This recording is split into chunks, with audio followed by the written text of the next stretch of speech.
안녕하세요. 세상이야기입니다. 오늘은 기독교와 이슬람교의 관계에 대해서 이야기해 보려고 합니다. 현재 세계에서 가장 영향력을 발휘하는 종교는 기독교와 이슬람교입니다. 이 거대한 두 종교는 항상 충돌합니다. 이유를 따지자면 너무 다양하기 때문에 여기서는 다루지 않겠습니다. 오늘 다루려는 것은 두 종교가 종교적으로 어떻게 다른지입니다. 이 문제가 왜 중요하냐 하면 실제로 두 종교는 같은 신을 섬기고 있으면서도 서로 싸우기 때문에 도대체 어디서 문제가 발생하는지 알 필요가 있기 때문입니다. 종교를 단순히 존재하지 않는 신을 믿는 무지한 행동으로 생각하시는 분들은 듣지 않으시길 바랍니다. 종교는 그 이상의 것이고 법이 사라지고 정부가 사라지고 민족이 사라져도 종교는 남을 것입니다. 종교를 종교적으로 판단하지 않고 사회적으로 보면 종교는 인간이 판단을 하고 어떤 행동을 할 때 무의식적으로 적용하는 기준과 같은 것입니다. 그리고 그 무의식적 기준을 신의 명령이라고 생각하는 것이죠. 살인을 하지 말라, 남의 것을 빼앗지 말라, 증언할 때 거짓말하지 말라 등은 십계명에 나오는 율법입니다. 인간이 만든 성문법도 따지고 보면 대부분 종교의 가치관에서 나온 것들입니다. 더 깊은 얘기는 종교 인류학을 하시는 분들에게 들으시고 지금은 두 종교에 대한 단순한 비교에 들어가겠습니다. 우리는 보통 기독교, 이슬람교, 유태교를 아브라함 계열의 종교라고 분류합니다. 아브라함으로부터 나온 종교이기 때문입니다. 아브라함은 그가 살던 당시의 종교와는 아주 색다른 신을 믿게 됩니다. 대략 기원전 2000년경입니다. 당시 대부분의 신은 농업과 관계가 있었고 남녀 성별이 있고 신들에 대한 신화가 있었습니다. 신들은 자연 현상을 형상화한 신들이 대부분이었습니다. 하늘을 관장하는 신, 대지를 관장하는 신들이 있었죠. 그 둘의 결합으로 씨앗이 잉태되었기 때문에 어떤 지역에서는 신의 제사 의식 중에 성행위가 포함된 종교도 있었습니다. 이런 종교의 또 하나의 문제는 제사의 제물로 인간을 바치는 경우가 종종 있었다는 것입니다. 그러나 아브라함은 이와는 다른 신을 믿기 시작합니다. 아브라함의 신은 남녀가 없습니다. 신에 대한 신화도 없습니다. 여러분들은 기독교와 이슬람 신에 대한 신화를 들어보신 적이 없을 것입니다. 신이 인간을 만들 때도 마치 예술가가 작품을 만들듯이 인간을 만들었지 다른 여신이나 다른 생명체와 합방을 하지 않았습니다. 어떻게 보면 자연에서 나온 신이 아닌 개념에서 나온 신이라고 볼 수 있습니다. 또한 아브라함의 종교는 인간을 제물로 바치는 제사를 거부합니다. 이 부분이 큰 차이를 만들어냅니다. 가족에 대한 강조, 생명에 대한 존중, 노동으로 얻은 재물에 대한 개인 권리 같은 기본사항 때문에 아브라함 종교는 점차 큰 영향력을 발휘하게 됩니다. 그렇게 시작한 아브라함 종교지만 다음 세대부터 뿌리가 갈립니다. 기독교도와 이슬람교도이신 분들은 알겠지만 모르시는 분들을 위해 소개하겠습니다. 아브라함은 오랫동안 아내 사라에게서 아들을 얻지 못합니다. 그래서 시종인 하갈과 동침해서 아들을 낳습니다. 아들의 이름은 이스마엘입니다. 이스마엘이 태어나서 자라던 무렵 나이든 사라가 임신을 하게 되고 아들을 낳게 됩니다. 두 번째 아들은 이삭입니다. 당연히 문제가 생기겠죠. 사라는 아브라함에게 하갈과 이스마엘을 가족 집단에서 쫓아내라고 요구하고 부인을 이기는 남편이 없다는 것을 증명하듯 믿음의 조상 아브라함은 하갈과 이스마엘을 쫓아냅니다. 사막을 헤매던 하갈과 이스마엘은 신의 도움으로 목숨을 구하고 다른 도시로 가서 번성하게 됩니다. 여기서 시종 하갈에게서 얻은 첫 번째 아들 이스마엘을 따르는 사람들은 이슬람 교도들이고 정실 부인에게서 태어난 두 번째 아들 이삭을 따르는 사람들은 기독교도들입니다. 그렇기 때문에 기독교와 이슬람교는 조상의 뿌리는 조금 다르지만 같은 신을 섬기는 것입니다. 기독교와 이슬람교 사이에는 600년이라는 간극이 있습니다. 많은 분들은 유대교가 기독교 이전에 있었던 종교로 아시는데 유대교는 기독교가 발생한 이후에 만들어진 종교로 기원전 1세기 정도에 성립된 종교입니다. 로마가 이스라엘 지역을 완전히 점령한 후 민족의식을 유지하기 위해서 만들어졌습니다. 이슬람교는 610년에 탄생했습니다. 그 당시 우리나라는 삼국시대였고 고구려가 살수대첩으로 수나라를 물리치던 때가 612년이었으니 대충 감을 잡으실 수 있을 것입니다. 서방에서는 서로마가 이미 멸망을 했고 유럽 본토는 혼돈에 빠졌습니다. 동로마 제국이 남아있었지만 예전의 영광과는 먼 상태였습니다. 서로마가 멸망되자 이전까지 지중해 세계의 중심이었던 이탈리아 반도는 주기적으로 이 민족의 침략을 받았고 로마가 관리했던 유럽 내의 도로는 그 기능이 마비됩니다.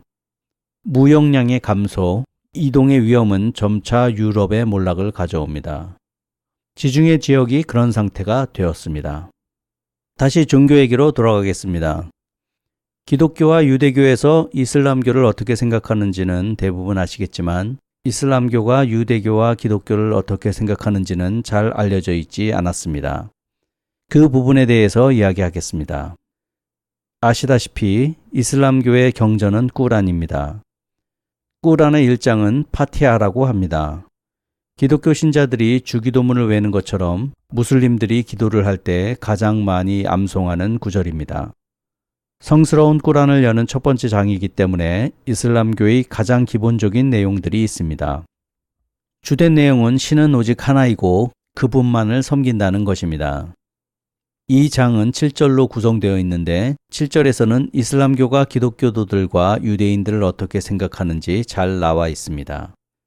한글로 번역된 1장 7절을 소개하려고 하는데 7절을 이해하려면 5절부터 들으셔야 합니다. 5절입니다. 우리는 당신만을 경배하오며 당신에게만 구원을 비노니. 6절입니다.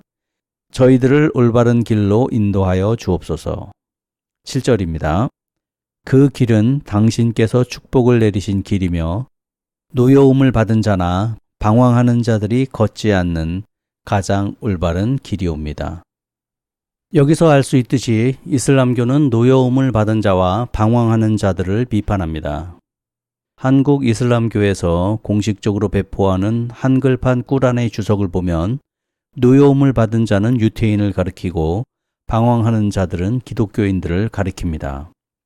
이슬람교의 생각으로는 신께서 모세를 통해 올바르게 사는 길을 알려줬는데 유대인들은 말씀을 거역하고 배반하면서 신의 말씀을 왜곡했다고 봅니다. 그래서 유대인들이 신의 노여움을 받았다는 것입니다. 상황이 그렇게 되자 신께서는 왜곡된 신의 말씀을 다시 알려주기 위해 예수를 통해 제대로 된 신의 말씀을 가르쳤습니다. 그런데 사람들이 처음에는 제대로 따르다가 점점 인간의 생각을 첨가해서 또 신의 뜻을 왜곡합니다. 그들이 기독교인들입니다. 무슬림들이 볼 때 그들은 지금 방황하고 있는 것입니다.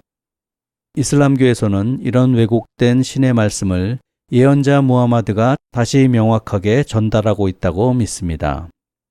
신은 하나이고 무하마드는 신의 마지막 예언자이고 그렇기에 꾸란은 왜곡이 없는 신의 계명이라는 것입니다. 이후 강력한 믿음 체계를 가지고 있고 절제된 생활을 강조하는 이슬람교가 발전하면서 이슬람 전성시대가 펼쳐지게 됩니다. 그만큼 기독교는 위협을 느꼈겠죠. 그렇다면 유대인과 유대교에 대한 이슬람교의 생각은 대충 이해가 되지만 왜 이슬람교는 기독교가 방황하고 있다고 생각했을까요? 우선 이슬람교와 기독교의 가장 다른 점 중 하나는 기독교에는 다양한 그림과 조각이 있는 반면 이슬람교에서는 그런 것들을 금지하고 있다는 점입니다. 모세의 계명에서도 분명히 어떤 모양을 본떠서 우상으로 섬기지 말라는 내용이 있습니다만 기독교에서는 그 계명을 지키지 않습니다. 특히 카톨릭에서는 성화와 조각, 액세서리가 없으면 안 될 정도로 많습니다. 개신교가 탄생하기 한참 전이었을 때였으니 예언자 무하마드가 보기에는 그런 요소들이 우상 숭배로 보였을 것입니다. 그 외에도 기독교에서는 성서에서 금지한 것들을 임의적으로 하고 있는 경우가 많습니다. 기독교에서 일요일을 휴일로 정한 것도 사실은 잘못된 것이죠. 로마가 섬기던 태양신의 휴일인 일요일로 휴일을 옮겼으니 결국은 이방신을 섬기는 것으로 볼 수도 있습니다. 크리스마스도 사실은 태양신의 탄생일입니다. 12월 22일은 동지죠. 태양이 가장 낮게 뜨는 날입니다. 그 태양이 다시 떠오르는 날이 12월 25일이고 이날이 태양신의 축일입니다. 그날을 지금 기독교인들은 예수의 탄생일로 기념하고 있으니 600년경 살던 무하마드 입장에서는 방황하는 자들로 볼 수밖에 없었을 것입니다. 그러나 기독교와 이슬람교의 가장 큰 차이는 예수의 신성에 관한 것입니다. 기독교에서 예수는 신입니다. 그러나 이슬람교에서는 알라 외에는 신은 없습니다. 그러기에 이슬람교에서는 예수는 무함마드 이전에 살았던 위대한 예언자 중 한 명입니다. 대부분의 기독교인들이 생각하는 것과 달리 이슬람교는 예수의 가르침을 부정하지 않습니다. 그리고 무하마드가 가장 위대한 예언자라고 주장하는 것도 아닙니다. 그들이 주장하는 것은 무하마드가 마지막 예언자라는 것입니다. 신의 말씀에 대한 더 이상의 다른 해석을 봉쇄하는 것이죠. 이슬람교에서는 알라 외에는 신성을 인정하지 않기 때문에 자신이 다시 탄생한 신이라고 주장하는 기독교 계열의 사이비 종교 지도자들이 나올 수가 없습니다. 무하마드 본인조차 자신은 신이 아니라 인간이라고 말하고 있으니까요. 신성에 관한 문제는 기독교의 가장 골치 아픈 문제이기도 합니다. 좀 전에 기독교와 이슬람교 사이에는 600년이라는 간극이 있다고 말씀드렸습니다. 기독교가 전파되기 시작했을 때는 이슬람교가 전파되었을 때보다 세계가 더 신비로웠습니다. 신화에 더 가깝고 과학과는 더 멀었습니다.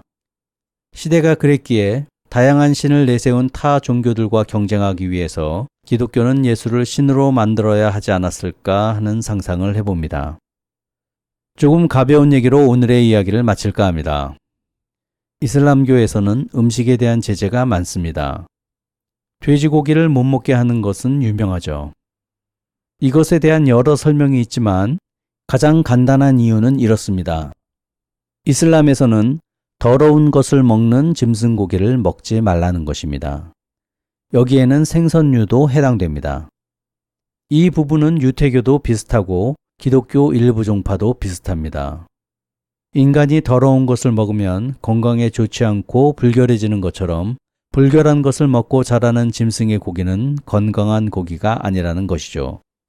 지금은 그렇지 않지만 우리나라에서도 돼지를 안 좋은 먹이로 키웠었습니다. 그래서 돼지고기는 항상 바싹 익혀서 먹어야 된다고 얘기했었습니다. 우리나라에서 조금 번져 있는 그리고 서방에 많이 번져 있는 이슬람 문화에 대한 혐오는 몰 이해로부터 나오는 것입니다. 이슬람교의 경전인 꾸란은 인터넷에서 쉽게 무료로 구할 수 있습니다. 관심 있으신 분들은 읽어보시기 바랍니다. 특히 기독교인이시라면 더 재미있게 읽으실 수 있습니다. 혹시 이 컨텐츠를 들으시면서 저를 이슬람교도로 생각하실까봐 드리는 말씀인데 저는 이슬람교도는 아닙니다. 모든 종교에 관심을 가지고 있는 사람일 뿐입니다. 종교를 하나의 의식구조, 문화의 한 부분으로 보시면 여러 종교와 사회가 가진 재미있는 부분들을 많이 보시게 될 것입니다. 편견을 극복하는 첫 단계이기도 합니다. 오늘은 여기까지입니다. 다음에 또 뵙겠습니다.